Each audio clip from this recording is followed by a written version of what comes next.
भक्तों के चरित्र पढ़े ना, हमें लगता है कि भगवान तो जैसे ओकड़ू ही बैठा होता है।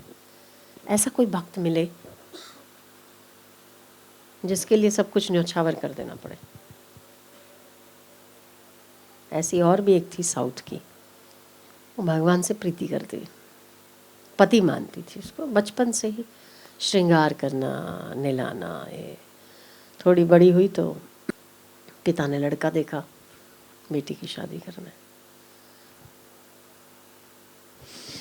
उसने कहा मैं नहीं करूँगी, हम लोग मर जाएंगे, तेरा ख्याल कौन रखेगा। शादी करके हम फ्री हो जाना चाहते हैं। पिताजी मेरी शादी हो गई है। किससे हुई है बेटा? तू और उस जमाने में कोई लड़की ये कह दे कि मैंने शादी कर ली है, ज़मीन खिसक जाती, आसमान टूट पड़ते। आजकल तो ये लव मैरिज ये वो सब चलता, पहले तो नहीं चलता था ना। बेटा तूने बताया नहीं मुझे, कोई ऐसा होता मुझे कह देती, मैं खुद शादी करवा देता। पिताजी मेरी शादी हो चुकी है श्रीरंग से। क्या बात कर रही है? तूने शादी करी, उसने तुझे स्वीकार किया कि नहीं?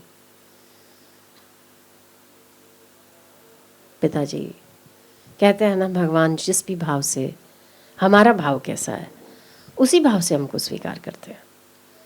मैं तो मानती हूँ।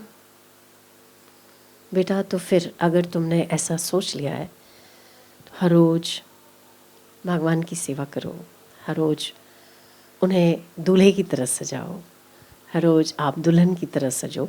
पिता ने बड़ा सहभागी हुई।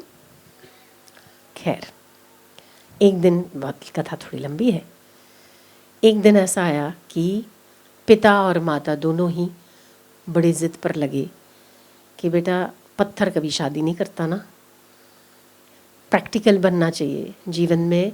शादी करोगे तो कोई साथ होगा, सुख दुख में कोई साथ होगा। हम अपने बच्चों की शादी करा के ही सुख से मर सकते हैं, जैसे आजकल बोलते हैं ना माता पिता।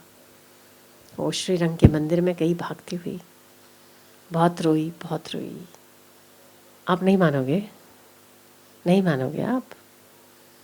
मैंने केवल और केवल आपको पति माना है और किसी को नहीं। मेरे लिए जगत में और कोई बना नहीं है।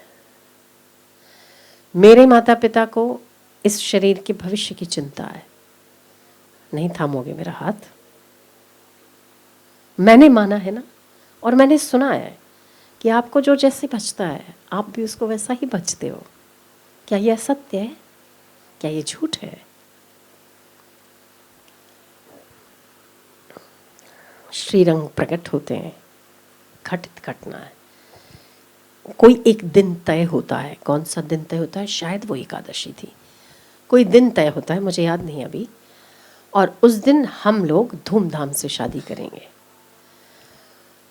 उस दिन श्रीरंग का स्वरूप तैयार होता है।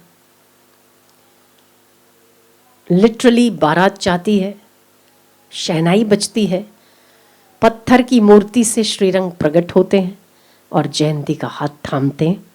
शादी होती है जिस तरह से एक साधारण आदमी की शादी होती है। कौन कहता है कि कलयुग में भगवान नहीं सुनते? कौन कहता है कि कलयुग में भगवान वैसा नहीं करते जैसा भक्त चाहता है? चाहा अगर दिल से हो, बुद्धि वाली ना हो, हृदय वाली हो।